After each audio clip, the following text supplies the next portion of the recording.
All right, Gilbert, it's time for rapid fire.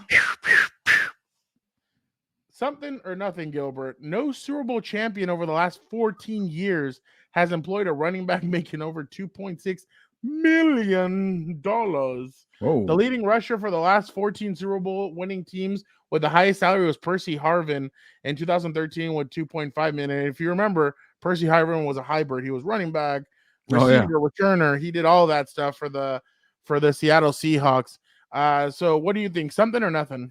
Definitely something, Fernando, and I am surprised because I did not know the stat at all. So, that's all it takes is under $3 million to find a running back. That's a big kid for the Saquons of the world, the Josh Jacobs, the Miles Sanders, Tony Austin Eckler. Pollard, and Bijan from Texas. So, yeah, go find a guy who could be like a Devontae Foreman from the Panthers. Just a guy who's affordable, runs hard because that's all you need in the playoffs.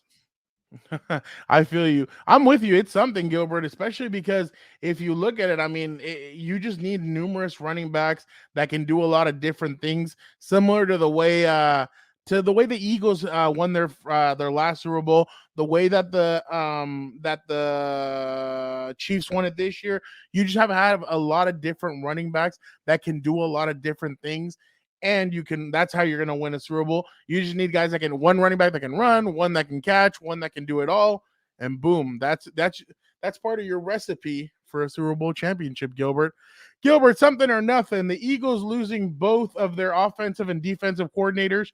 Shane Steichen, friend of the show, took the coaching job with the Colts, and Jonathan Gannon stayed in Arizona after the Super Bowl to become head coach. Gilbert, if you don't mind, I will go first on Go this ahead. one. I think it is something. This is the first time that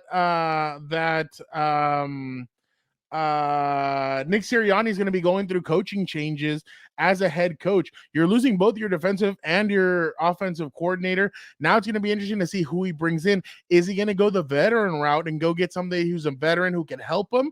Or is he going to go the rookie route and bring in somebody who hasn't done it before and maybe go off? And let's not forget, Shane Steichen took over play calling in week 5 toward to the end of last season. So that's going to be another interesting aspect of the way he hires. But I do think it is something.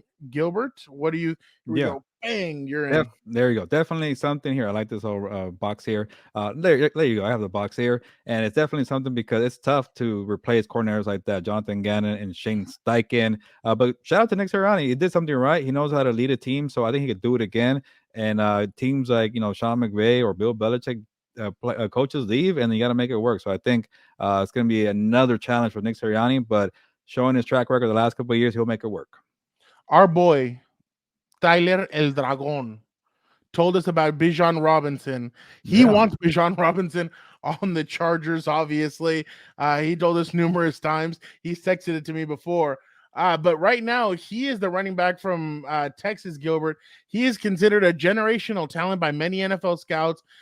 The last running back to get drafted in the top 10 was Saquon Barkley back in 2018. If you're a team in need of a running back this offseason, Gilbert, would you draft Robinson in the early round or try and sign a Saquon, a Josh Jacobs, a Miles Sanders, or a Tony Pollard? What direction says you will you be going for your running back? Yeah, well, Fernando, after that stat you gave me about the last 14 years of Super Bowl, maybe neither here. Maybe go with the bargain running back.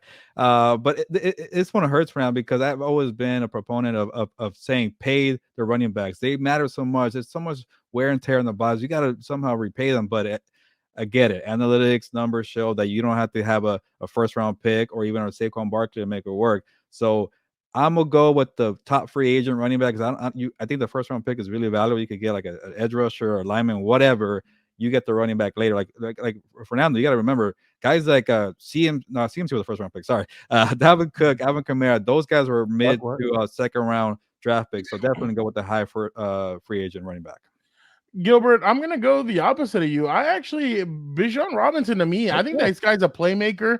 You're gonna get him for low money. I mean, not obviously you're gonna get him for a first round pick money, but if you have the offensive line and if you have the players and all you're missing is that running back piece to really take the not take it off of your quarterback, but that he can help your offense, I say go for it, draft the kid and let him be your new workhorse. Obviously, if you had a 1-2 pound combination, the way that our good friend Tyler Dragon told me, if you had Austin Eckler and Bijan Robinson, you can definitely make a lot of great stuff work there. Gilbert, Out of the darkness comes the light. Aaron Rodgers, will he want to stay with the Packers or head to greener pastures? Will he want to stay after escaping the darkness? Where will Aaron Rodgers? Obviously, will Aaron Rodgers want to stay with the Packers or has to be traded after his darkness retreat? What do you think?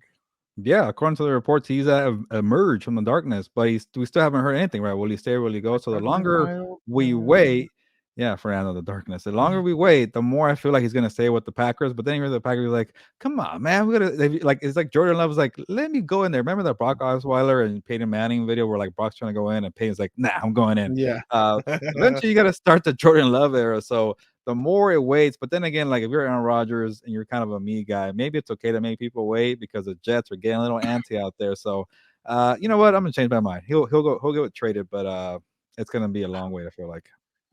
I don't think so. I think all you, my good friends, I want to invite you all to come and watch the Pat McAfee show with me. I watch it every single day. Now, every Tuesday, I think everybody's going to have their eyes glued waiting for Aaron Rodgers Tuesdays. But I think I think that's where he's going to announce it. You know what? I don't know. Yeah, I'll say he announced it on the Pat McAfee show. He says, I'm done. I'm going. I want to go somewhere else.